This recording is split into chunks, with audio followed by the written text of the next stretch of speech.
శ్రీమాత్రే నమః. స్త్రీలు ఈ తప్పులు చేస్తే ఇంట్లో డబ్బు అస్సలు నిలవదు. ఇల్లు సుఖ సంతోషాలతో ఉండాలంటే ఆ ఇంటి ఇల్లాలు మీద ఆధారపడి ఉంటుంది. శాస్త్రం ప్రకారం స్త్రీలు కొన్ని పనులను అస్సలు చేయకూడదని పండితులు అంటున్నారు. మరి స్త్రీలు ఏ పనులు చేస్తే ఇంటికి అదృష్టం, ఐశ్వర్యం కలుగుతుంది, ఏ పనులు చేస్తే దరిద్రం వెంటాడుతుందో ఈ వీడియోలో తెలుసుకుందాం. ముందుగా అందరూ ఈ వీడియోని లైక్ చేసి జై శ్రీకృష్ణ అని చిన్న కామెంట్ చేయండి. వీడియోని లైక్ చేయటం మాత్రం మర్చిపోవద్దు. ప్రతిరోజు ఇంట్లో దీపారాధన అలవాటు చేసుకోవాలి. వారానికి ఒక్కసారి అయినా గడపకు పసుపు కుంకుమ పెట్టాలి. పూజా గదిలో ఒకే రూపానికి చెందిన 2 విగ్రహాలు ఉండకూడదు. పూజ చేసే విగ్రహాల ముందు ఉదయం సాయంత్రం ఖచ్చితంగా మంచినీరు ఉంచాలి. గురువారం రోజున స్త్రీలు తలస్నానం చేయకూడదు. అలాగే గోర్లు జుట్టు కత్తిరించుకుంటే లక్ష్మీదేవి ఇంటి నుంచి బయటకు వెళ్తుందని జ్యోతిష్య శాస్త్రం చెబుతుంది. ఈ విధంగా ఇంట్లో దారిద్ర్యం ఎదురవుతుందని తెలియజేస్తుంది. లక్ష్మీనారాయణులకు ఇష్టమైన గురువారం రోజున తలస్నానం, గోర్లు జుట్టు కత్తిరించుకోవటం మతపరమైన గ్రంథాలు నిషేధిస్తాయి.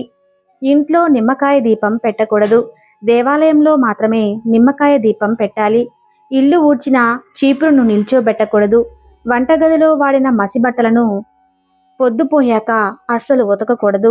అలా వదిలితే మీ ఇంట్లో దరిద్ర దేవత తిష్ట వేసుకొని కూర్చుంటుంది. దీపం పెట్టిన కుంది కింద పళ్ళెంలో నీరు పోసి పసుపు కొద్దిగా వేసి దీపం పెడితే కుటుంబం మొత్తం సుఖ సంతోషాలతో ఉంటారు. నిద్ర లేవగానే ఆ దుప్పటిని విదిలించి మడవాలి. లేకుంటే దరిద్ర దేవత ఆసనంగా అక్కడ కూర్చుంటుంది. అలాగే చీపురును దక్షిణ దిక్కున మాత్రమే పెట్టాలి. వేరే ఏ దిక్కున ఉండకూడదు. అలా ఉంచితే ధనలక్ష్మి మీ ఇంటికి వస్తుంది. సాయంత్రం నిద్రపోయే ముందు వంట పాత్రలు, వంటగది, స్టవ్వు ఖచ్చితంగా శుభ్రం చేయాలి. అలా చేసిన తర్వాత నిద్రపోవాలి. ఇలా చేయకుంటే లక్ష్మీదేవి అలుగుతుంది. అలాగే ఇంట్లో మహిళలు జుట్టును విరబూసుకొని నిద్రపోతారు. కానీ ఇలా అస్సలు చేయకూడదు. స్త్రీలు ఎప్పుడూ జుట్టు విరబూసుకుని ఉండకూడదు. అలా ఉంటే ఇంట్లో జ్యేష్ఠాదేవి వచ్చి కూర్చుంటుంది. పెళ్ళైన స్త్రీలు రాత్రి వేళల్లో భోజనం చేయకుండా అలాగే ఉండకూడదు. ఆహారం తినకుండా నిద్రించకూడదు. పెళ్ళైన మహిళలు బొట్టు లేకుండా తిరగకూడదు. స్త్రీలు బహిష్టు సమయంలో తలలో పువ్వులు పెట్టుకోకూడదు.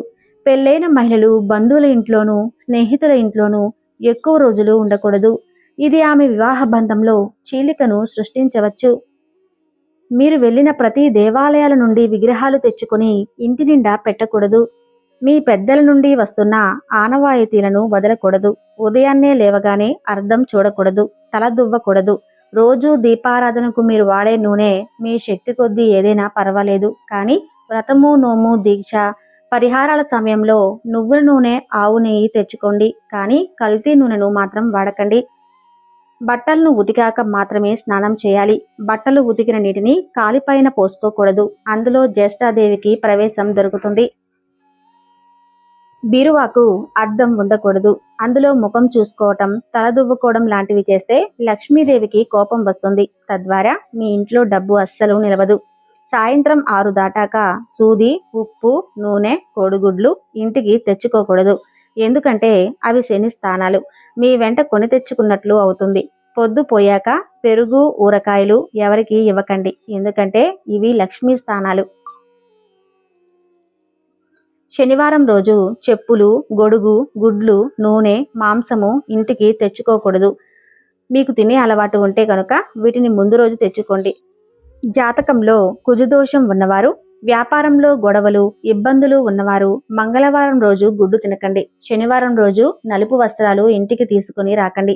ఎవరైనా శనివారం రోజు బహుమతులుగా ఇనుము వస్తువులు, నల్లటి వస్త్రాలు, నీలి వస్త్రాలు, గొడుగు, చెప్పులు ఇస్తే వాటిని తీసుకోకండి. ఇంట్లో దుమ్ము ధూళి లేకుండా శుభ్రంగా ఉంచండి. పూజా గది ఎప్పుడూ శుభ్రంగా ఉండాలి. పూజా ప్రదేశంలో వెంట్రుకలు పడితే దేవతలకు ఆహారం అందదు అంటారు. వంట చేసేవారు మాట్లాడుతూ అరుస్తూ వంట చేయకూడదు. పొరపాటున అందులో మీ ఉమ్ము కనుక పడితే అది మహాపాపం. శుక్రవారం స్త్రీలు ఎరుపు పువ్వులు, ఎరుపు గాజులు వేసుకుంటే చాలా మంచిది. ఇంటి ముందు తమలపాకు చెట్టు ఉంచకండి. తోట ఉంటే తోటలోనే ఉంచండి. ఇంటి ఎదురుగా అరటి చెట్టు కూడా ఉండకూడదు. తులసి చెట్టు ఆకులు గోటితో గిల్లకూడదు. పొద్దుపోయాక తులసి కోటకి నీరు పోయకూడదు. ఒక చిన్న రాయిని తులసి కోటలో ఉంచి కృష్ణుడిగా భావించి పూజ చేస్తే మంచిది. జీతం రాగానే ఆ డబ్బుతో ముందు శుక్రవారం నాడు ఉప్పు కొనాలి. అప్పుడు ధనం ఇంట్లో నిలుస్తుంది. ఇంటికి వచ్చిన సుమంగళికి కుంకుమ బొట్టు పెట్టి పంపాలి. రాత్రిపూట గాజులు తాళి పక్కన తీసి పెట్టకూడదు. తాళిబొట్టులో దేవతా విగ్రహాలు వేసుకోకూడదు. దేవుడికి వాడిన పసుపును మంగళసూత్రానికి పెట్టుకుంటే మంచిది. సాయంత్రం సమయంలో అపశకునాలు అస్సలు మాట్లాడకూడదు. ఎందుకంటే సాయంత్రం సమయంలో తదాస్తు దేవతలు తిరుగుతూ ఉంటారు. స్త్రీల నోటి నుండి మంచి పదాలు మాత్రమే రావాలి. కోపంలో కూడా కొన్ని పదాలను పలకకూడదు. శని, పీడ, దరిద్రం వంటి పదాలను స్త్రీలు ఏ సమయంలోనూ పలకకూడదు. ఇలాంటి పదాలు వాడటం వల్ల చెడు జరిగే అవకాశాలు ఎక్కువగా ఉంటాయి. వారానికి ఒక్కసారి అయినా ఇల్లు తుడిచే నీటిలో రాళ్ల ఉప్పును వేసి ఇంటిని తుడవాలి. సంధ్యాకాలంలో గొడవలు పడకూడదు. ఆ సమయం ప్రదోషకాలం. సాయంత్రం సమయంలో చేసే పూజ మంచి ఫలితాన్ని ఇస్తుంది. విడిచిన బట్టలు కాలితో తొక్కకూడదు. స్నానం చేసి తుడుచుకున్న టవల్ని ఇంటి తలుపు పైన వేయకూడదు. పొద్దు ఎక్కే వరకు ఇంట్లో నిద్రపోకూడదు. ఆ టైంలో వాకిలి చిమ్ముకోకూడదు. తిన్న ఎంగిలి కంచం ముందు చేతిని ఎండబెట్టి చాలాసేపు కూర్చోకూడదు. భోజనం చేస్తున్న సమయంలో ఎవరిని తిట్టకూడదు. ఆ తిట్టులు మనకే శాపంగా మారుతుంది. మంగళవారం, శుక్రవారం గోర్లు తీయకూడదు. పేనులు కుక్కడం, దువ్వడం చేయకూడదు. ఇంటిని ఉదయం లేవగానే శుభ్రం చేసుకోవాలి. సాయంత్రం కాకముందే ఊడ్చుకోవాలి. సూర్యాస్తమం లోపే ఇంటి నుండి చెత్తను తొలగించాలి. సూర్యాస్తమం అయ్యాక ఇంట్లోని చెత్తను స్త్రీలు బయటపడేయకూడదు. దీనివల్ల లక్ష్మీదేవి ఆగ్రహానికి గురై అవకాశం ఉంది. 2 చేతులతో తల గోకకూడదు. గోర్లు కొరుకుతూ ఉండకూడదు. కాలుపై కాలు వేసి ఆడిస్తూ ఉండటం మంచిది కాదు.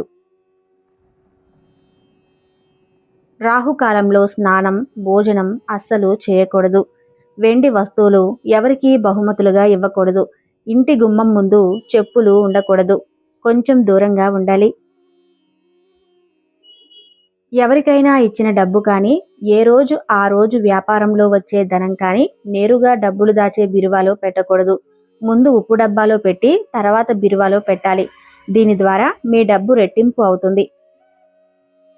కొత్త వస్త్రాలు ధరించేటప్పుడు దానికి చివరలో కొద్దిగా పసుపు రాయటం మంచిది. ఎందుకంటే ఇది క్రిమినాశక సంకేతం కాబట్టి. ఈ వీడియో మీకు నచ్చితే తప్పకుండా లైక్ చేసి సబ్స్క్రైబ్ చేయండి. Thank you.